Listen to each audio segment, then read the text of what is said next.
Dios bendiga al pueblo del Señor esta mañana que el Señor nos ha regalado.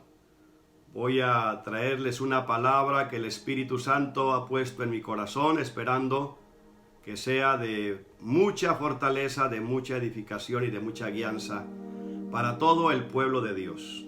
Se encuentra en la primera a los Corintios, capítulo 9, versículo 16, y dice la Biblia: pues si anuncio el Evangelio, no tengo por qué gloriarme, porque me es impuesta necesidad, y ay de mí si no anunciar el Evangelio. Por lo cual, si lo hago de buena voluntad, recompensa tendré, pero si de mala voluntad, la comisión me ha sido encomendada. Padre que estás en el cielo, en el nombre de Jesús te alabo y te adoro. Y también te ruego en ese nombre que es sobre todo nombre, que bendigas mi vida y la vida de los hermanos y de los ministros con la palabra que me has dado en esta mañana. Te lo ruego por las misericordias de Jesús. Amén. Hay una preocupación enorme. Los hombres de Dios estamos preocupados. Hay dos cosas que me preocupan a mí en lo personal. Una, por la iglesia que pastoreo, que se encuentra en los hogares, deseando que Dios los fortalezca, los ayude. Y la otra es por la iglesia en general.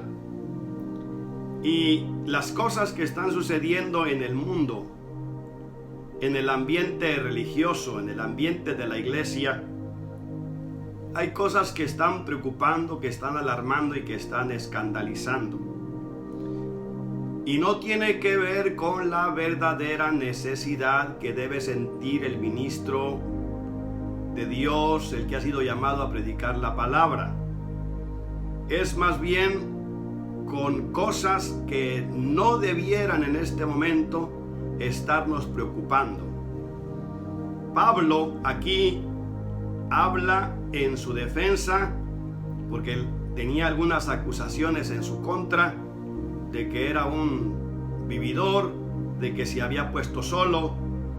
Él explica aquí en el versículo 14 que aunque el Señor había ordenado que los que anuncian el Evangelio vivieran del Evangelio, él dice: yo no me he aprovechado de este mandamiento y tampoco quiero que nadie me quite esta gloria de predicar el Evangelio.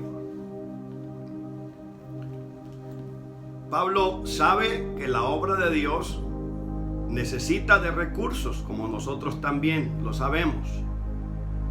Pero hay veces que hay un abuso o un uso desmedido de las finanzas de la obra del Señor. Estamos oyendo personas que den para la obra, que la obra lo necesita, pero esa preocupación es tal vez porque hoy en día, para tener un templo propio, para rentar un templo, si se tienen 500 o 1000 personas, es muy costoso y se necesitan muchos recursos para poder llevar adelante los pagos de estos templos tan costosos, y eso a veces nos hace olvidar de la verdadera necesidad, que es la espiritual. Pablo está diciendo aquí que él no se ha aprovechado del mandamiento del Señor, y eso es lo que quiero hablar en este momento, porque hay veces que se nos olvida cuál es la verdadera motivación. Pablo dice aquí: lo hago porque Dios me puso una necesidad, porque el Señor me llamó y lo hago de buena voluntad, por amor, sin interés personal. Pero también él dice en Filipenses capítulo 1, versículo 15: algunos a la verdad predican a Cristo por envidia, por rivalidad, por vanagloria. Pero también dice que algunos lo hacen por amor, sabiendo que han sido designados para la defensa del Evangelio. Aquellos proclaman a Cristo por ambición personal no con sinceridad, no pensando agradar a Dios. Lo hacen porque las motivaciones de ellos son de tipo material. Encontramos aquí los dos grupos: aquellos que son fieles a su llamado y que quieren hacer las cosas como Dios se los ha dicho, como Dios se los ha ordenado, y con temor y temblor hacen la obra de Dios. Pero está el otro grupo, los que lo hacen por vanagloria, por envidia, por dinero, por ambición personal. Y Pedro escribe en su primera carta, en el capítulo 5, versículo 2 en adelante, que pastoreemos el rebaño de Dios que está entre nosotros, velando por él, no por obligación, sino voluntariamente, como quiere Dios, no por la avaricia del dinero, sino con sinceridad de corazón, con un deseo puro. ¿Qué estamos viendo hoy? Estamos viendo un abuso. La gente o los ministros se están olvidando de la verdadera necesidad. Es verdad que hay una preocupación, pero la mayor preocupación en estos momentos para nosotros es la iglesia, es lo espiritual. Hemos dicho que Dios llama, y el que Dios llama, Dios le suple, Dios le provee.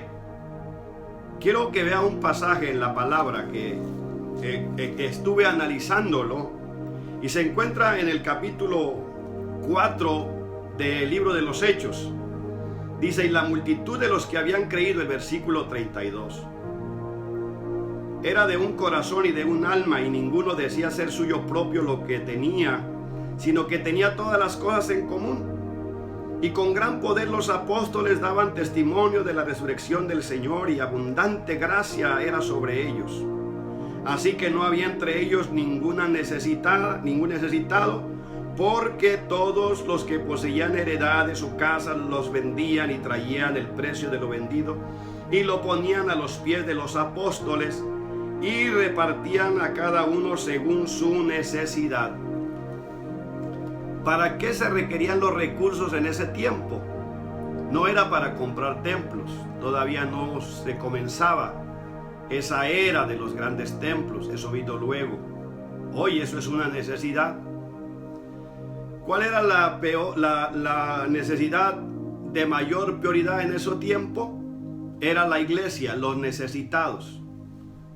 Pero veo algo también en los apóstoles, muy dedicados al Señor, muy dedicados a la predicación del Evangelio.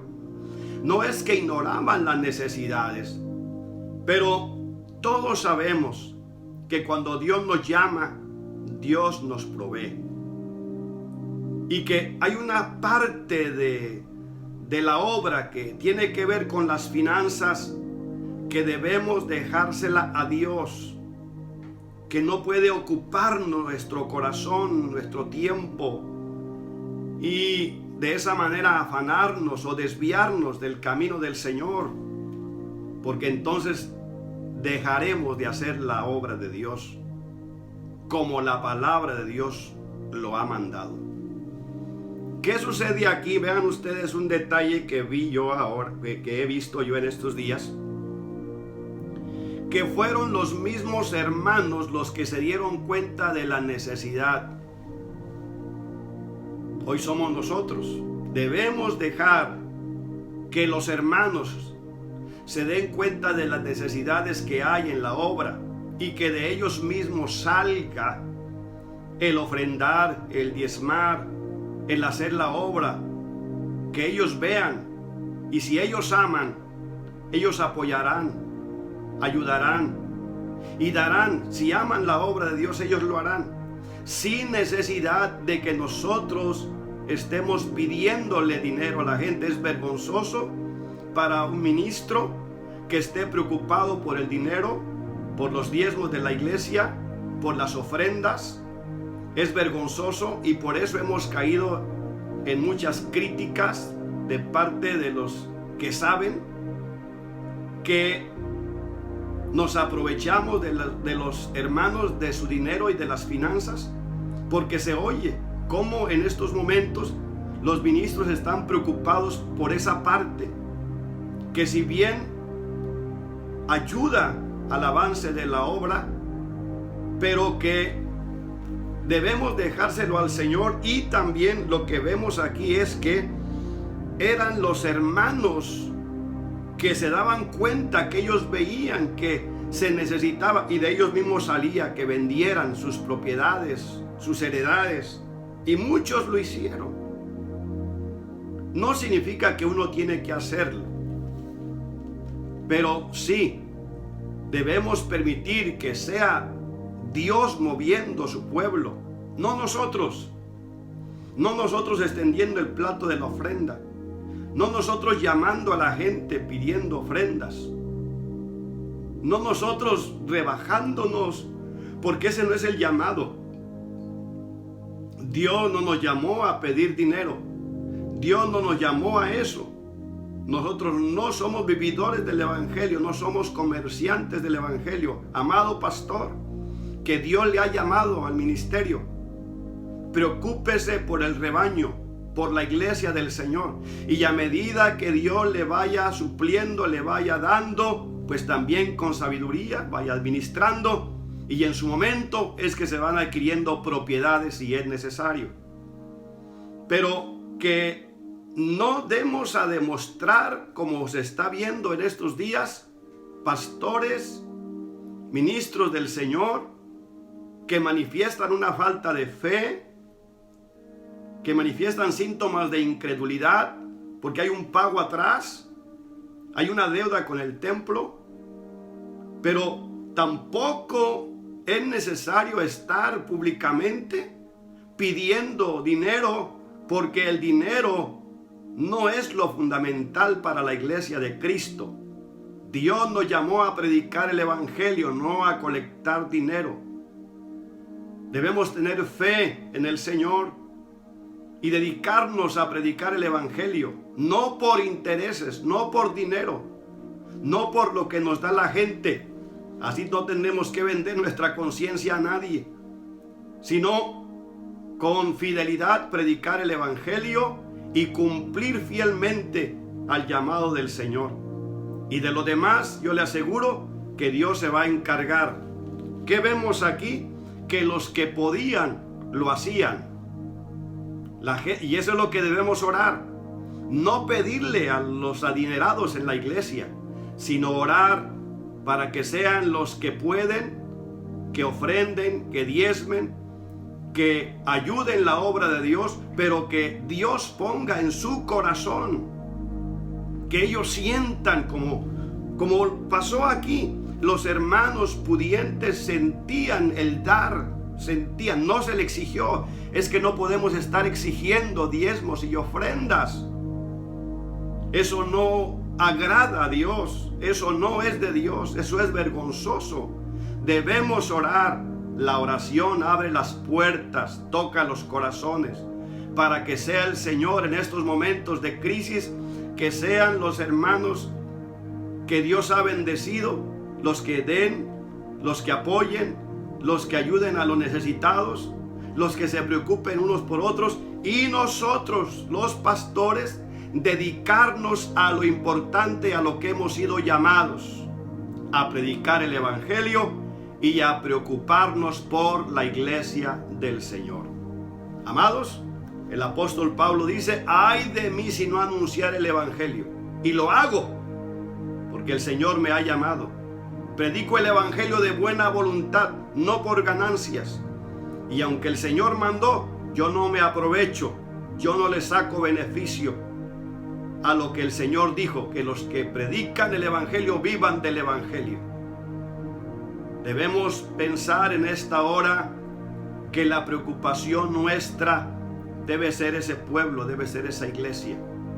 Y que Dios, que es el dueño de todo, pueda proveer para toda necesidad, sin tener nosotros, amados pastores, tener que mendigar, tener que pedir, tener que demostrar que tenemos hambre, que tenemos que pagar, tener que demostrar que nos falta fe, que hay síntomas de incredulidad en nosotros. No, amados, vamos a confiar en el Señor.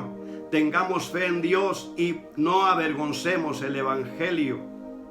mostrando esas actitudes terrenales y carnales que tienen que ver con lo material en esta tierra. Que Dios nos bendiga a todos y que el Señor pueda glorificarse con su palabra en cada uno. Mi intención es ayudar, pero sí hay una indignación por lo que se está viendo, porque todo esto avergüenza el Evangelio de Jesús. Que Dios lo bendiga. Sigan adelante todos. Padre, en el nombre de Cristo, gracias por tu palabra. Maravilloso Padre, te honro, te alabo y te bendigo. Gracias, Señor, porque nos has llamado y hoy estamos cumpliendo el ministerio. Dios, no permitas que caigamos en descrédito, en críticas. No permitas que avergoncemos el Evangelio, rebajándonos a predicar el Evangelio por ganancias, por intereses materiales. Libra a los que has llamado, Señor, de este pecado, de la avaricia, y que sea el fuego del Espíritu Santo el que nos impulse a predicar la palabra voluntariamente y por amor y con sinceridad de corazón, esperando de ti la recompensa que traerás cuando vengas por tu iglesia. Sé que recompensarás a cada pastor por su labor. Gracias, Dios, por tu obra. Bendícela. Te lo rogamos en el nombre de Cristo. Gracias, Señor. Bendito sea tu nombre para siempre. Dios les bendiga a todos. Me gozo de poder saludarlos. Que Dios los siga guardando.